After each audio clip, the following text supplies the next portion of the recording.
Compte rendu de la 33e réunion du Conseil de ministres. Le président de la République, chef de l'État, Félix Antoine Tshisekedi Tshilombo, a présidé ce vendredi 28 février 2025 à la Cité de l'Union africaine, la 33e réunion ordinaire du Conseil de ministres. 5 points étaient inscrits à l'ordre du jour, à savoir 1. Communication du président de la République, chef de l'État. 2. Points d'information. 3. Approbation d'un relevé des décisions du Conseil de ministres. 4. Examen et adoption de dossiers. Et 5. Enfin, examen et adoption de textes. La communication du président de la République a porté sur 2 points principaux, à savoir 1. De l'audience qu'il a accordée au procureur de la Cour pénale internationale. Le président de la République est revenu sur l'audience qu'il a accordée au procureur de la Cour pénale internationale en visite à Kinshasa. Cette rencontre s'est tenue dans un contexte particulièrement alarmant, marqué par l'intensification des violences dans l'est de la République démocratique du Congo. Nos compatriotes y subissent de massacres et d'autres crimes internationaux d'une gravité inacceptable, perpétrés par des éléments de l'armée rwandaise et des supplétifs terroristes du M23. Des actes barbares qui menacent non seulement les droits fondamentaux de notre peuple, mais aussi la paix et la stabilité de notre pays. À cette occasion, le procureur de la Cour pénale internationale a lancé un appel à témoins sur les dites atrocités dans les zones sous occupation pour que tous ceux qui ont des preuves des crimes de génocide, crimes de guerre ou crimes contre l'humanité les envoient sur le site de la Cour pénale internationale pour permettre de renforcer la documentation des multiples violations de droits humains et d'assurer que les auteurs de ces crimes soient poursuivis en justice. Il nous revient de lancer une forte mobilisation à ces sujets pour faire en sorte que ces atrocités ne restent pas impunies et que la voix de notre peuple soit entendue. Dans ce cadre, le président de la République a engagé le gouvernement, en particulier le vice-premier ministre, ministre de l'Intérieur, le vice-premier ministre, ministre de la Défense, ainsi que le ministre d'État, ministre de la Justice et garde des Sceaux, à sensibiliser les personnes témoins ou victimes de crimes en question, à travers notamment les gouverneurs de province, les acteurs de la société civile, les organisations non gouvernementales, ainsi que tous les citoyens vivant dans les provinces affectées. Au deuxième point du Conseil de ministres de ce jour, relatif à la nécessité de préserver les intérêts de l'État. Le président de la République est également revenu sur la récente réunion qu'il a tenue avec les membres de l'Union sacrée le samedi 22 février 2025, au cours de la réunion où il a annoncé un remaniement à venir en envisageant un gouvernement d'union nationale et une restructuration de la direction de l'Union sacrée de la nation. Dans cette perspective, il avait chargé son conseil spécial en matière de sécurité d'entamer les consultations nécessaires avec la classe politique, la société civile et les autres forces vives afin de dégager un large consensus pour y parvenir. Le président de la République a souligné que ce gouvernement aura pour mission de faire front contre les agressions dont notre pays est victime, en particulier de la part du Rwanda, qui cherche à occuper notre territoire et à piller nos ressources naturelles au détriment du peuple congolais, seul légitime bénéficiaire. Toutefois, il a précisé que cette annonce ne signifie pas la démission formelle du gouvernement actuel. Les institutions doivent continuer de fonctionner normalement, comme il a rappelé lors de la 32e réunion du Conseil de ministres tenue le 21 février 2025. Dans cette période charnière, le président de la République a appelé l'ensemble de membres du gouvernement à faire preuve de responsabilité. Il leur a strictement interdit d'engager des actions allant à l'encontre des intérêts de la République. Le président de la République a donc engagé la première ministre ainsi que son directeur de cabinet à prendre des dispositions qui s'imposent pour que chaque membre du gouvernement continue à exercer ses fonctions avec rigueur et responsabilité dans la stricte observance de lois et règlements pour assurer la bonne marche du service public et garantir les intérêts de la République. Des actes auxquels le président de la République a fait mention concernent notamment les actes de cession, de transfert ou d'aliénation d'actifs de l'État, La signature précipitée d'arrêtés en cascade, l'engagement, la liquidation et les paiements inopinés des dépenses publiques, les recrutements, la nomination, la promotion désordonnée de personnel dans les entreprises du portefeuille de l'État, les établissements publics et autres structures étatiques. Dans la suite de la communication du président de la République, la première ministre chef du gouvernement a fait la restitution de la mission qu'elle a effectuée du 22 au 26 février 2025 à Genève, où elle a participé au segment de haut niveau de la 58e session du Conseil des droits de l'homme des Nations Unies. Elle y a présenté la situation sécuritaire et humanitaire dans l'est de notre pays à la suite de l'agression de l'armée rwandaise. Elle a réaffirmé l'engagement pris par le gouvernement de faciliter le travail de la commission d'enquête indépendante mise en place pour documenter les violations des droits de l'homme et du droit international humanitaire dans les provinces du Nord et du Sud Kivu, conformément à la résolution adoptée le 7 février 2025 par tous les 47 États membres. À ce titre, la Première ministre a salué la visite dans notre pays du procureur de la Cour pénale internationale dans le cadre de l'ouverture d'une enquête sur les exactions commises dans les deux provinces du Kivu, les deux concourant à l'établissement de la justice. Elle a aussi informé le Conseil qu'en marge de sa mission, elle a pris part à plusieurs rencontres bilatérales et multilatérales portant globalement sur les possibilités de soutien à nos populations victimes de l'agression. Des échanges ont également été fructueux avec des institutions économiques comme l'Organisation mondiale du commerce, dont la directrice a sollicité le renforcement de l'équipe de la RDC à la représentation permanente à Genève pour assurer un bon suivi des questions traitées au sein de cette organisation. Et comme de coutume, à chaque fois qu'elle effectue des missions à l'étranger, elle a eu l'occasion d'échanger dès les premiers jours avec la communauté congolaise vivant en Suisse sur les enjeux de l'heure et sur leurs diverses préoccupations. Sur un autre chapitre, elle a attiré l'attention de tous les membres du gouvernement sur l'obligation de respecter scrupuleusement la législation en matière financière et budgétaire au regard de tous les instruments juridiques, en particulier pour ce qui concerne l'approbation des accords ayant des incidences financières. Elle a demandé au ministre d'État, ministre du Budget, de présenter les modalités pratiques ainsi que les formulaires permettant aux membres du gouvernement d'obtenir les 10 avis. Enfin, la Première ministre a de nouveau appelé à la responsabilité de tous les membres du gouvernement sur la nécessité face aux enjeux actuels de fournir davantage d'efforts dans l'accomplissement de leurs devoirs et dans la réalisation des missions qui leur ont été assignées. Les défis qui se dressent devant nous doivent nous interpeller, nous inciter à redoubler d'ardeur dans l'atteinte des objectifs du programme d'action du gouvernement qui émane de la vision du président de la République, chef de l'État, notamment en matière de sécurité, d'infrastructure, d'amélioration du pouvoir d'achat de la population. Au deuxième chapitre du Conseil de ministres de ce jour, relatif au point d'information, le vice-premier ministre, ministre de l'Intérieur, a présenté l'état et l'administration du territoire national. L'état d'esprit de la population a été marqué cette semaine par la condamnation et l'indignation populaire à la suite de la propension à la hausse et grave des crimes et graves violations de droits de l'homme et du droit international humanitaire dans les zones sous occupation rwandaise, particulièrement à Goma et à Bukavu. Sur le plan sécuritaire, le vice-premier ministre, ministre de l'Intérieur, est revenu sur l'explosion d'un engin faisant plusieurs victimes lors du meeting forcé des occupants à la place de l'Indépendance. C'est jeudi 27 février 2025 à Bukavu, Sud Kivu, un acte criminel portant la signature de RDF AM23, des cas de tueries, d'assassinats ciblés, des viols, l'enrôlement forcé des écoliers dans les écoles et des cadres d'entreprises publiques dans le Nord Kivu, le lancement à Kinshasa de la vulgarisation de textes légaux sur la création, l'organisation et le fonctionnement des comités provinciaux et locaux de sécurité. Sur un autre registre, le vice-premier ministre, ministre de l'Intérieur, a informé les conseils des avancées significatives dans l'opération Dobo de la situation en frontière, principalement entre la République démocratique du Congo et le Burundi. Sur ces mêmes chapitres, il a été complété par le vice-premier ministre, ministre de la Défense nationale, qui a fait le point au Conseil de la situation opérationnelle et sécuritaire, principalement dans l'est de la République démocratique du Congo.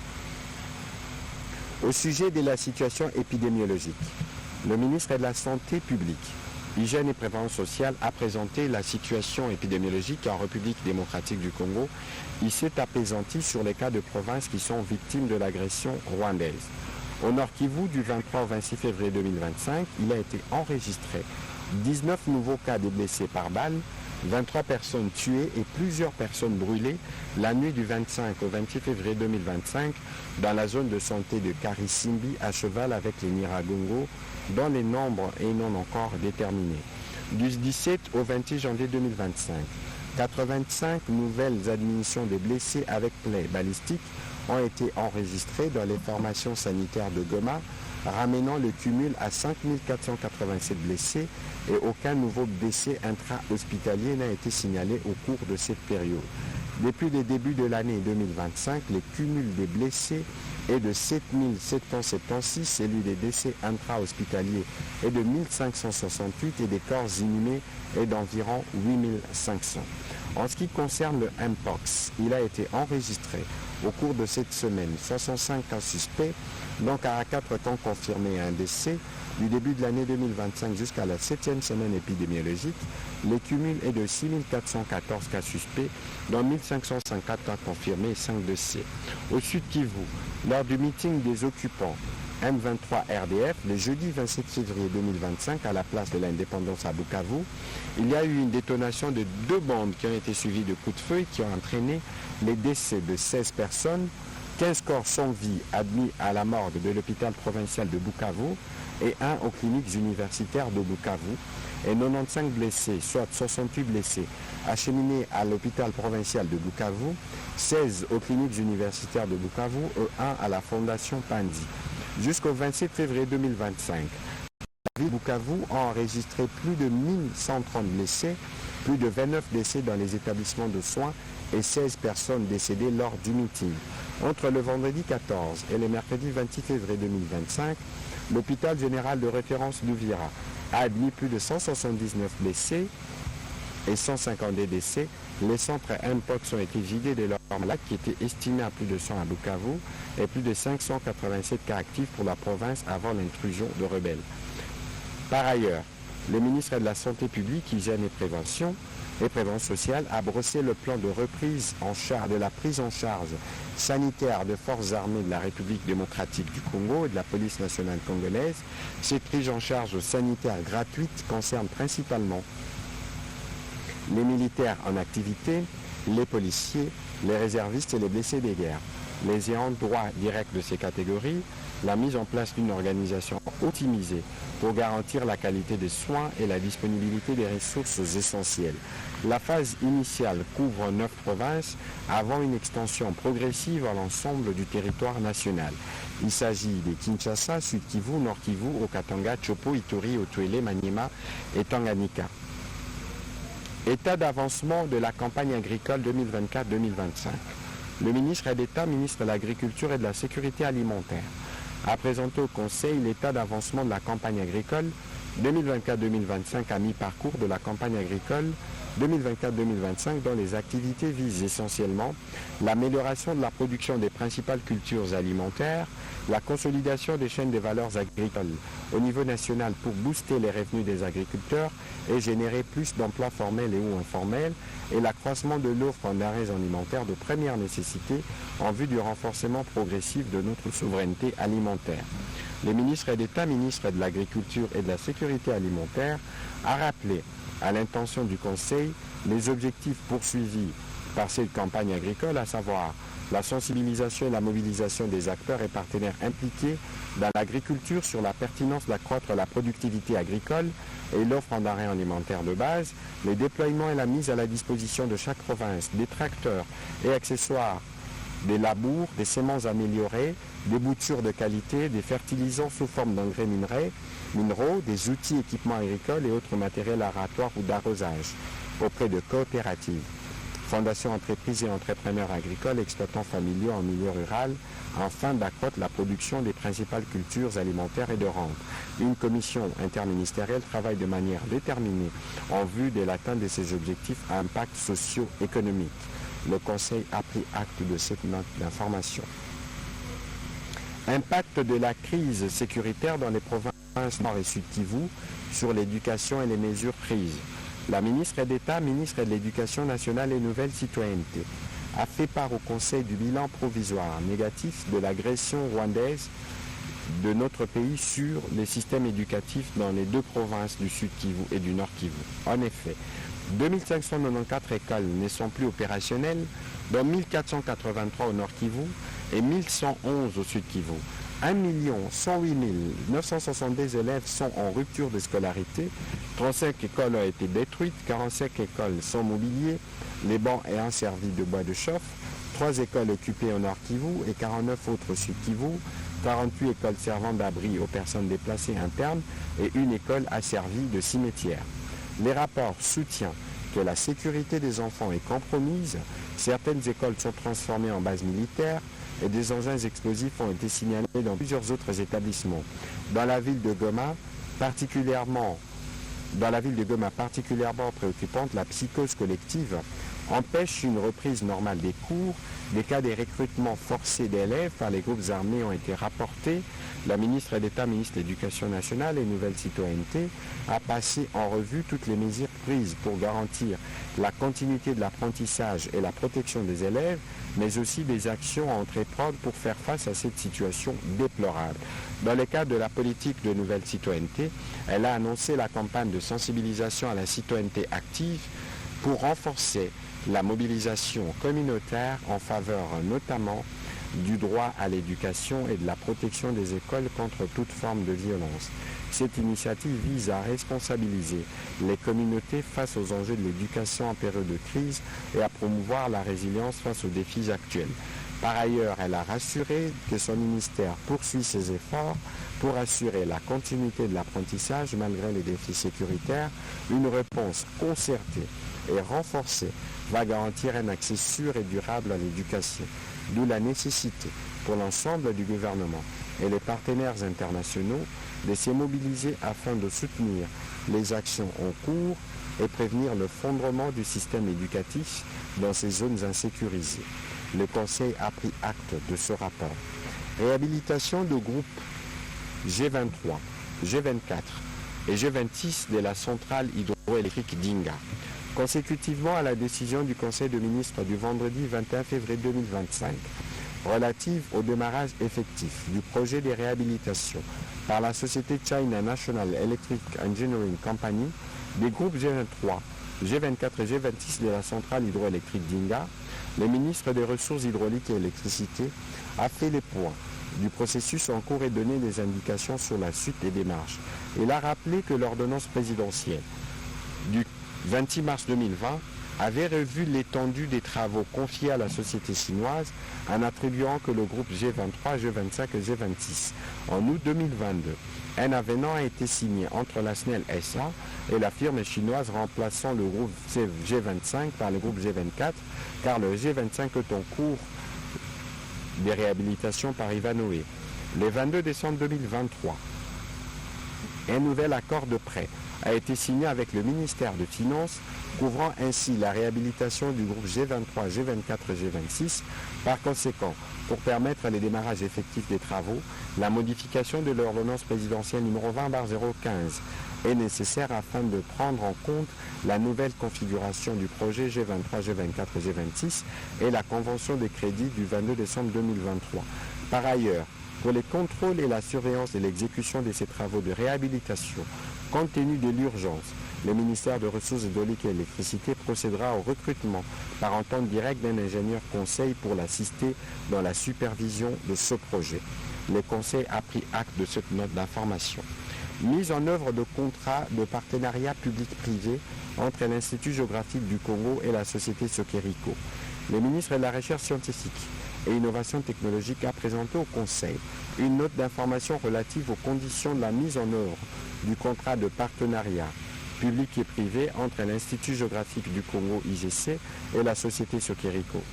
Le contrat susdit a pour objet la construction des 2 immeubles pour le compte de l'Institut géographique du Congo sur la parcelle de terre située au numéro 160 boulevard du 30 juin et au croisement des amis Kisangani et Justice dans la commune de Lagombe. En contrepartie de ces constructions devant tout être la propriété d'un Institut géographique national, un bail amphithéotique de 25 ans renouvelable d'une fois a été concédé à la société sur le complexe commercial ainsi que sur le revenu issu de l'exploitation du dit immeuble. Cependant, Il a été observé qu'il n'y a pas dans le contrat une précision suffisante des périmètres cédés en bail amphithéotique à Sokeriko et les périmètres conservés à l'Institut géographique du Congo. Dès lors, il appert la nécessité de relire le cahier de charges pour pouvoir éponger les conditions non remplies avant la continuation de la mise en œuvre de ces contrats. Le Conseil a pris acte de ces rapports. Situation de la liberté de la presse dans les zones sous occupation. Prenant la parole, le ministre de la Communication et Médias a fait part au Conseil de la situation de la liberté de la presse dans les zones sous contrôle rwandais, caractérisées par les atteintes à la liberté de la presse et au droit à l'information. Il a rappelé que les avancées notables enregistrées en matière de la liberté de la presse ces dernières années en République démocratique du Congo, notamment la réforme législative couplée à d'autres actions, ont permis d'améliorer les classements du pays dans l'indice mondial de la liberté d'expression publié par Reporters sans frontières, témoignant des efforts du gouvernement pour garantir un environnement médiatique libre et sécurisé. Cependant, les événements récents dans l'est de notre pays, marqués par l'occupation rwandaise de quelques territoires d'abord en 2024, ensuite des villes de Goma et Bukavu en janvier et février 2025, constituent une menace directe pour ces avancées. Les violations de la liberté de la presse et de l'information y sont devenues systématiques, plongeant les journalistes et les médias dans une situation de musellement, de précarité et d'insécurité alarmante. Les climats répressifs instauré par cette occupation militaire est marqué par une stratégie délibérée de contrôle de l'information, de désinformation et des manipulations des faits, visant à réduire au silence toute voix indépendante et à empêcher la population de recevoir une information fiable et impartiale. Face à cette situation alarmante, il a rassuré le gouvernement que les organisations professionnelles des médias, en collaboration avec la société civile, les partenaires nationaux et internationaux, ont mis en place des mécanismes de documentation des violations et prévoient des actions de riposte. De son côté, le ministère de la Communication a pris des dispositions spécifiques pour poursuivre le travail de documentation des violations subies par des journalistes et des médias. Cette démarche aboutira à un rapport consolidé qui sera présenté au gouvernement en vue d'engager des actions judiciaires, diplomatiques et médiatiques contre les auteurs de ces atteintes. Et une liste de recommandations a été dressée à l'intention des membres du Conseil. Un atelier est projeté à ces propos pour sensibiliser davantage de journalistes sur la sécurité et sur le processus en cours en République démocratique du Congo. Le Conseil a pris acte de cette note d'information. Lancement de la session des formations ambulatoires en faveur des dépendants des militaires et policiers. Le ministre de la Formation professionnelle a informé le Conseil du lancement de la session des formations ambulatoires en faveur des dépendants des militaires et policiers.